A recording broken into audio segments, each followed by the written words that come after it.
likely that our primeval ancestors originally made clothes for the sole purpose of protecting themselves from the elements. It's a point that's easy to lose sight of when the question of what we wear has so long been mixed up with other questions. Modesty, artistic adornment, sex appeal, social position. But after all, the human body only has limited resources against wind and weather, sun and frost. What has the human intellect done about it? Well, thanks to fashion, not as much as you might think. Let's take a few dates at random. Spring, 1828.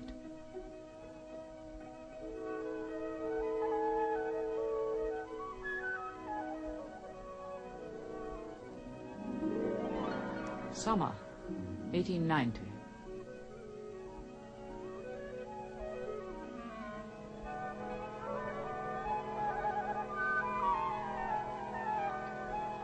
Autumn, 1956. London autumn. Winter, 1806. Of course, the lady knew it was silly to wear lace in freezing weather, but to look classical and sculptural was more important than to keep warm.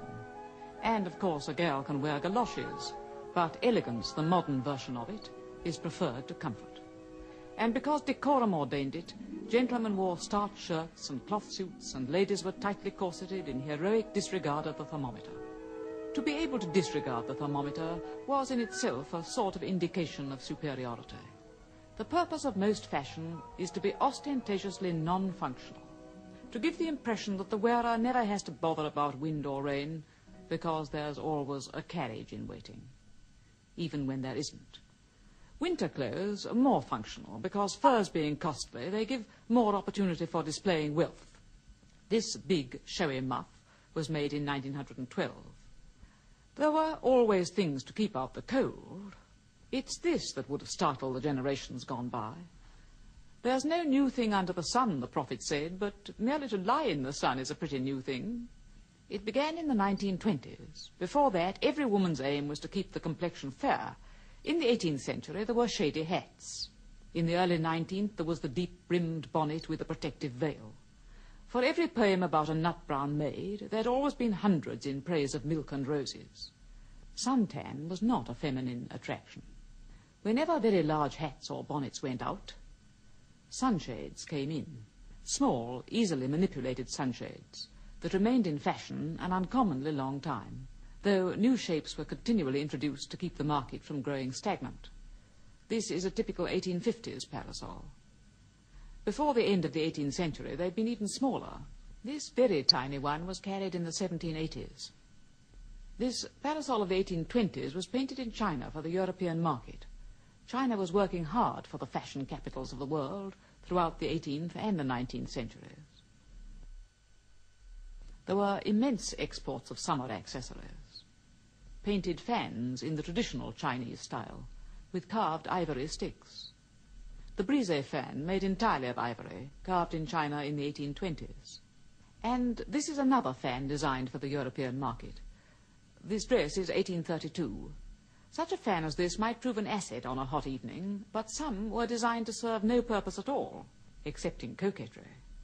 This tortoiseshell fan of 1810 is too small to be of any use. And this one of 1926 is too large. Incidentally, what a strange practice it was to carry such very large fans with such very small dresses. Another aid to facing the elements is the umbrella. Rather large and cumbersome when it was first introduced in the 18th century, though the method of opening this one was ingenious. It was considered extremely effeminate for a man to protect himself against the rain with an umbrella. All the pioneers of the umbrella, both male and female, were jeered at by hostile mobs, and nobody would have thought that it was destined to become a symbol of purest respectability. The use of muffs was permitted to men in the 18th century, but umbrellas, no.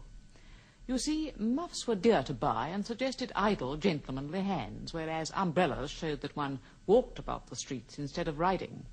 Riding, yes, that was a gentlemanly or a ladylike thing to do in all weathers. Originally essential as a means of transport, riding became a sport long before the dawn of costume history.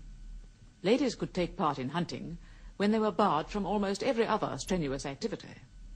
The straw hat, copied of course from a man's, has departed entirely from the original purpose of top hats, which was to protect the head in case of a fall. It was so normal for men to ride in those days before transport by steam or petrol that most of them wore their ordinary clothes for it, merely adding spurs to their boots.